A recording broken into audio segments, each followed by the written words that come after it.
धन्यवाद. Today is the big day of Indian National Congress.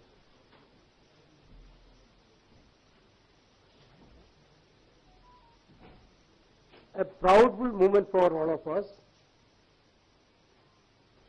to join Manish Phogatji and Bajrang Punia ji inside the platform of Indian National Congress. Manish ji, hailing a family from Rassalers, when she was 9 years old, her father was shot dead in front of the house of a relative of her family.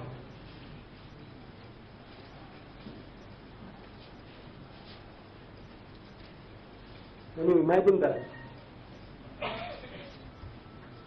When a girl child was 9 years old, her own father shot dead by nearby the family premises. But her conscious mind brought her here. Her braveness brought her here. Her courage brought her here. Becoming a 3-time Olympian, having completed in 3 different weight classes, 48 kg in 2016, 53 kg in 2020, and 50 kg in 2024.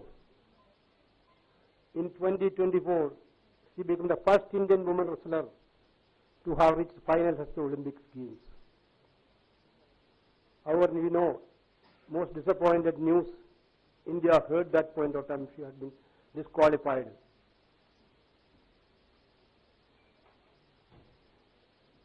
In the same games, she had also become the first international wrestler to defeat the then reigning Olympic champion Yu Sasaki. After her disqualification, she announced retirement. One of the very sad news again, after her father's death, murder. Second sad news faced by Manish ji. That is not only for Manish ji, for entire country, the retirement from Olympics field.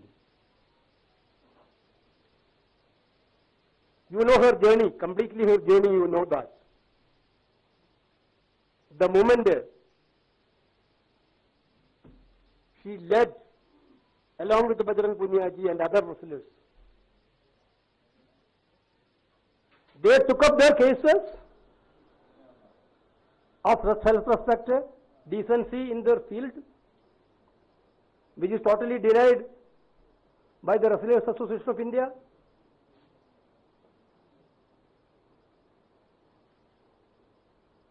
Entire country stood with him, her, and these people. We, Indian National Congress, I proudly say that Rahul Gandhi ji, Priyanka Gandhi ji, Mallikarjuna Kharge ji, all senior leaders and all leaders of India Alliance also stood with her, stood with them for their genuine causes, for fighting against the injustice which happened to them. Not only they stood for their field, they fought for the Kisan of this country. You can witness that. When Kisan agitation happened, they are there with the Kisans. They fought for Agniveer. When they are in great difficulties, this is the social commitment of these great players, great wrestlers. That is why Indian National Congress is very proud to accept them in this party. Leaders will come through movements. These two people came through a biggest movement in this country. Now somebody is criticizing, I saw that these are all the conspiracy, Congress conspiracy. So many athletes are in different parties. So many Olympians are also in different parties. Is that also a part of conspiracy? Now we are very proud that I am again telling these big stalwarts of Indian sports history led a movement. They know that which party has to trust through their experience. They completely know about that. Therefore, they chosen Indian National Congress as their party. This is what happened.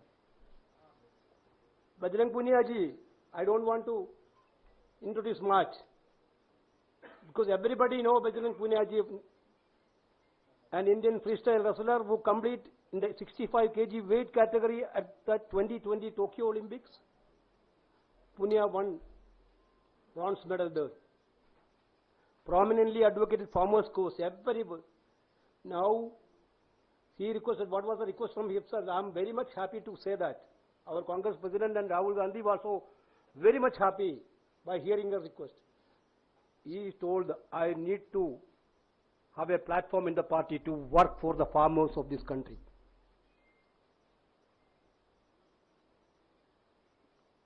Actually, it is a very, very proudful moment for us.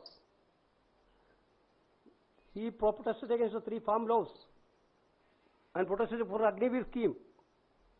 Punia is the only Indian wrestler to win 4 medals at the World Wrestling Championship.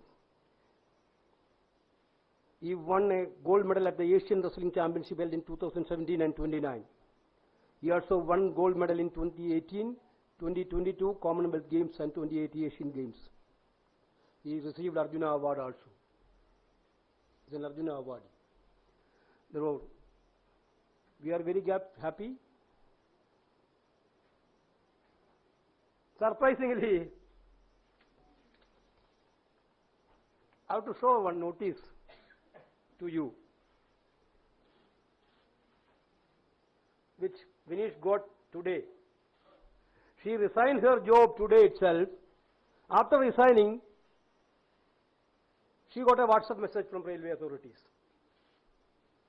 Shock cause notice. What was the reason?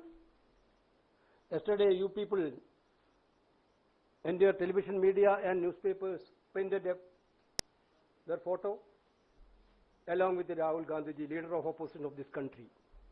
Is it a crime to stand with the leader of opposition of this country? They didn't join. They didn't told to anybody. The railway is running behind rumors. They are telling that there are news, there are reports that you are going to contest the election. Therefore, you have to. You cannot contest the election while you are an employee. Therefore, give a explanation. They didn't told anything to anybody. You people know that. They only done a crime which they are mentioning. They met leader of opposition Rahul Gandhi.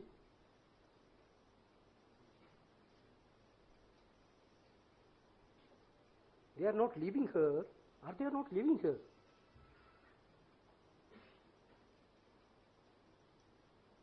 What is they are thinking? The railway authorities?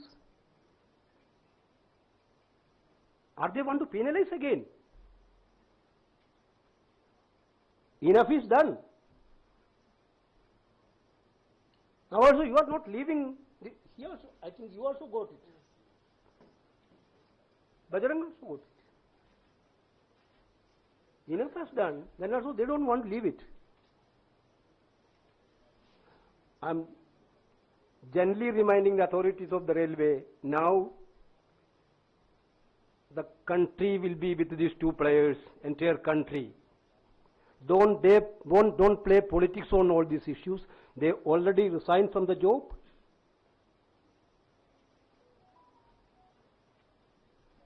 Do the formalities quickly and relieve them. Once again, with great pride, we are, Honorable Congress President, under the directions of Congress President and LOP, we are very happy to induct them in Indian National Congress. Thank you very much. Thank you. Venugopal जी, अब स्वागत का सिलसिला समाप्त करने के बाद अधिकृत रूप से बजरंग पुनिया जी और विनेश फोगाट जी को पार्टी में शामिल करने का सिलसिला शुरू करते हैं। मैं आग्रह करूंगा वेणुगोपाल जी से, हमारे महासचिव प्रभारी दीपक बावरिया जी से और उदयभान जी से कि वो उनका स्वागत करके उन्हें पार्टी में शामिल करें। Thank you, welcome. Thank you so much, sir. Thank you, sir. Vineet ji.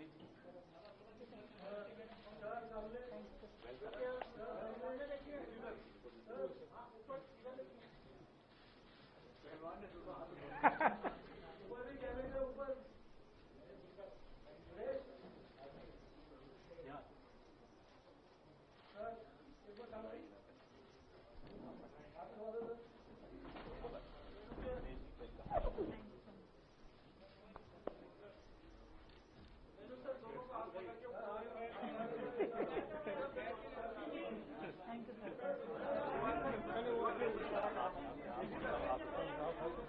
Okay, thank you.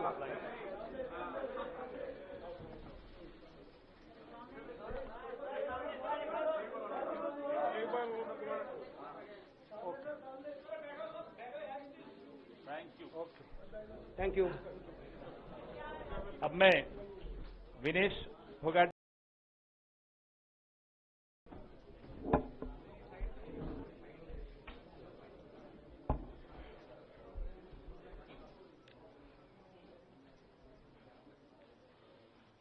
सबसे पहले तो मैं पूरे देशवासियों का बहुत बहुत धन्यवाद कहना चाहती हूँ, आप मीडिया पर्सन्स का भी, क्योंकि आप लोग ही हम लोगों को इतना through out the journey wrestling में आपने सपोर्ट किया है। तो मैं उम्मीद करती हूँ कि मैं आपकी उम्मीदों पे खरा उतरूं बिल्कुल। और कांग्रेस पार्टी का मैं बहुत बहुत धन्यवाद करती हूँ, क्योंकि जब बोलते हैं ना कि बुरे टाइम में पता लगता है कि अपना कौन है। जब हम रोड पे घसीटे जा रहे थे तो छोड़ के बीजेपी को देश में जितनी भी पार्टियां हैं वो हमारे साथ में थी, हमारे दर्द को समझ पा रही थी, हमारे आंसुओं को समझ पा रही थी। मैं बहुत प्राउड फील कर रही हूं कि मैं एक ऐसी पार्टी में, एक ऐसी विचारधारा में हूं जो महिलाओं के साथ हो रहा अन्याय और उनके साथ बुरे बर्ताव के खिलाफ खड़ी है। वो लड़ाई लड़ने के तैयार है, सड़क से लेकर संसद तक। और मैं विश्वास दिलाती हूँ पूरे देशवासियों को कि जो मेहनत, जो लगन से हमने रेसलिंग में काम किया है, हम चाहते हैं कि देश के हर एक नागरिक को जो दर्द, जो तकलीफ हमने झेली है, खासकर महिलाओं के लिए, हर एक उस महिला के साथ में हम खड़े हैं जो अपने आप को लाचार, अपने आप को बेबस समझती है। रेसलिंग में मैंने पूरा कोशिश किया कि मैं जितनी भी महिलाओं को, छोटी बच्चियों को इंस्पायर कर सकती हूँ। मैं चाहती तो मैं जंतर मंतर पे रेसलिंग छोड़ सकती थी, और सभी लोग भी मान रहे थे, पूरा देश इस चीज को विश्वास कर रहा था, क्योंकि बीजेपी आईटी सेल ने उस चीज को साबित करने की कोशिश की थी कि हम चले हुए कारतूस हैं, हम खत्म हो गए हैं, हम पॉलिटिक्स कर रहे हैं। उन्होंने बोला मैं नेशनल नहीं खेलना चाहती, मैंने नेशनल चैंपियनशिप खेला। उन्होंने बोला ये ट्रायल्स दे के नहीं जाना चाहते, मैंने ट्रायल्स भी दिया। उन्होंने बोला कि ओलंपिक्स लेवल तक नहीं जाना चाहते, मैं ओलंपिक्स में गई, मैं फाइनल्स में गई। अनफॉर्चुनेटली परमात्मा को कोई और चीज मंजूर होगी। एक चीज मुझे पता है कि जब मेहनत आप करते हो तो जरूरी नहीं कि आपको उसी दिशा में मिले, कई बार दूसरी चीजों में भी आपको वो फल मिल जाता है। और परमात्मा ने मुझे मेरे देश के लोगों की सेवा करने का जो मौका दिया है, वो मैं मानती हूँ कि उससे बड़ा पुण्य का काम कोई नहीं हो सकता है। मेरे लिए बहुत प्राउड की बात है। एक मैं नई पारी की शुरुआत कर रही हूँ आज से। मैं चाहती हूं कि जो हमने फेस किया एज ए खिलाड़ी होने के नाते, उन सब खिलाड़ियों को वो चीज ना फेस करनी पड़े। हम उनकी लड़ाई में साथ हैं। शायद उनको आज हिम्मत मिले कि जो पार्टियां पावर में रहती हैं शायद वो साथ में नहीं खड़ी हो, लेकिन उनके बहन भाई हैं जो उनके साथ में खड़े हैं। और हमें पता है स्पोर्ट्स में कितना गलत होता आया है, नहीं बोल पाते हैं खिलाड़ी। आप हमसे देख लो, बजरंग के ऊपर डोप का बैन लगा दिया 4 साल का, सिर्फ किसी लिए कि सिर्फ उन्होंने आवाज उठाई थी हमारे साथ बैठ के। तो उसका भुगतान हम कर रहे हैं, आज तक कर रहे हैं, लेकिन हम डरेंगे नहीं, पीछे नहीं हटेंगे। जो लड़ाई थी वो जारी है, खत्म नहीं हुई है। कोर्ट में हमारा केस चल रहा है, वो लड़ाई भी हम जीतेंगे, जिंदगी की जंग भी हम जीतेंगे। खेल में जैसे हमने कभी हार नहीं मानी है, तो हम इस नए प्लेटफॉर्म पे जो आ रहे हैं, देश की सेवा का भाव, और सिर्फ बोलने तक सीमित नहीं रहेगा ये। हम दिल से हमने खेल किया है और दिल से हम ये काम करेंगे, जी जान से मेहनत करेंगे, अपने लोगों के बीच में रहेंगे। जो भी हम अपने लोगों का भला कर सकते हैं, चाहे कितना ही % हमारे हाथ में होगा, वो हम करने की कोशिश करेंगे। और मैं अपनी बहनों को बताना चाहती हूँ कि आपकी बहन आपके साथ में है। किसी भी मुसीबत में, किसी भी पल, किसी भी क्षण आप ऐसे मत समझना कोई भी आपके साथ में नहीं है। जब कोई नहीं खड़ा होगा तो मैं आपके साथ में जरूर खड़ी रहूंगी, कांग्रेस पार्टी आपके साथ में जरूर खड़ी रहेगी। ये हमने फील किया था और मैं वादे से कह सकती हूँ, दावे से कह सकती हूँ कि बिल्कुल आपके साथ भी खड़े रहेंगे। बहुत बहुत धन्यवाद आप सबका। धन्यवाद दिनेश जी। मैं बजरंग पुनिया जी से आग्रह करूंगा कि वो अपने विचार आपके सामने रखें।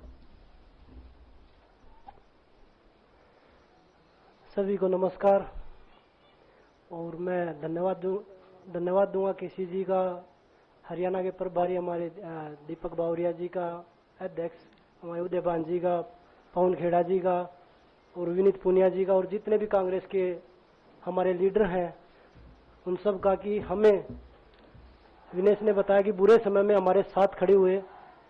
जो आज बीजेपी की IT सेल बोल रही है कि इनका मकसद तो सिर्फ राजनीति करना था, हमने तो उनको लेटर भेजा था, वो जब भी नहीं आए। हमने तो बीजेपी के जो सांसद थी, जितनी भी महिला सांसद थी, उनके घर पे लेटर दिया था, वो फिर भी उन बच्चियों के साथ नहीं खड़े हो पाए। कांग्रेस पार्टी तो बिना कुछ हमने इनको बताया, ये वहां पे हमारे साथ खड़े हुए। तो देश की बेटियों की जो आवाज उठाई उसका भुगतान हम कर रहे हैं। लेकिन ये चीज हमें पता लगी कि जो अत्याचार बेटियों पे हुआ जंतर मंतर पे, उसके साथ सिर्फ बीजेपी पार्टी खड़ी हुई और सभी पार्टी हमारे साथ खड़ी थी। और जो भी आज हम इस पे कांग्रेस पार्टी में आए हैं, मैं धन्यवाद देता हूं सभी का।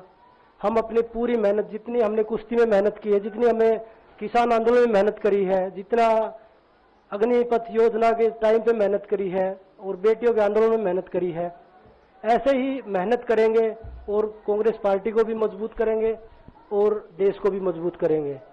और ग्राउंड पे रह के काम करेंगे। जैसे रेसलिंग में बचपन से 7-8 साल की उम्र में लगे थे, जब ये पता नहीं था कि हम ओलंपिक मेडल जीतेंगे, लेकिन धीरे धीरे आगे बढ़ते गए, मेहनत करते गए और वो मुकाम हमें मिला। क्योंकि ओलंपिक से बड़ा कोई भी प्लेटफॉर्म नहीं होता।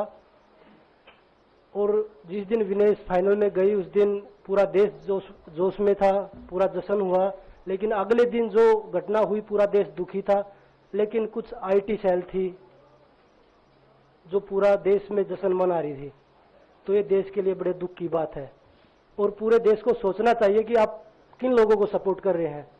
जो देश में खिलाड़ियों के साथ, महिलाओं के साथ, किसानों के साथ, जवानों के साथ जो अत्याचार कर रहे हैं, आप उन लोगों को सपोर्ट कर रहे हैं। तो मैं यही बोलूंगा कि हम मिलके मजबूती से लड़ेंगे और जो संघर्ष की लड़ाई, उसमें हम हमेशा कांग्रेस के साथ खड़े रहेंगे।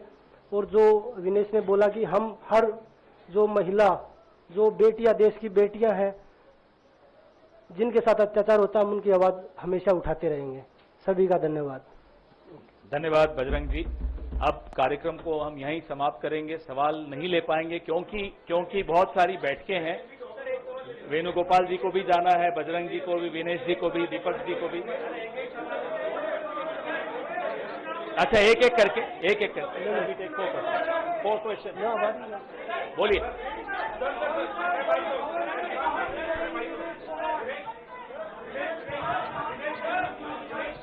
अगर ऐसे होगा तो कोई सवाल नहीं पूछ पाएंगे। मैं सवाल ले रहा हूं सवाल, ठीक है, ले रहा हूं। अगर आप चाहते हैं सवाल लें तो जब शांति रखेंगे तभी सवाल ले पाएंगे। विनेश, जब चूंकि ओलंपिक फाइनल के बाद आप पहली बार मीडिया के सामने मुखातिब है, मेरा ख्याल है, जिस तरीके से ओवरवेट होने के कारण आप बाहर हुई, कांग्रेस ने आरोप लगाया, कई लोगों ने आरोप लगाया कि आपके साथ साजिश की गई क्योंकि आप लोगों ने आंदोलन किया था। तो मैं पहला सवाल तो ये पूछना चाहता हूं कि आपको क्या लगता है, क्या साजिश की वजह से आपको पदक से दूर रखा गया? और दूसरा सवाल ये लोग जानना चाहेंगे, आपको बधाई कि आप कांग्रेस में आई हैं, आप शायद चुनाव भी लड़ेंगी और निश्चित तौर पे आप एक चेहरा है आंदोलन का, लेकिन लोग ये जानना चाहेंगे कि वो लड़ाई अभी अधूरी है, अभी अदालत में है, इसके पहले बीच में ही आपने राजनीतिक पारी शुरू कर दी। क्या ये बेहतर नहीं होता कि वो लड़ाई को आप अंजाम तक पहुंचाते? और राजनीति के लिए तो आपके पास काफी लंबा नहीं, इतना लंबा नहीं प्लीज। ओलंपिक फाइनल वाला पे जो ओलंपिक्स की आप बात कर रहे हो, किसी दिन फुर्सत में बात करूंगी। बहुत इमोशनल चीज है मेरे लिए। बरसों की मेहनत के बाद मैं वहां पहुंची थी। जो भी हुआ, जैसे भी हुआ, कैसे हुआ, सब मैं एक दिन डिटेल में बताऊंगी।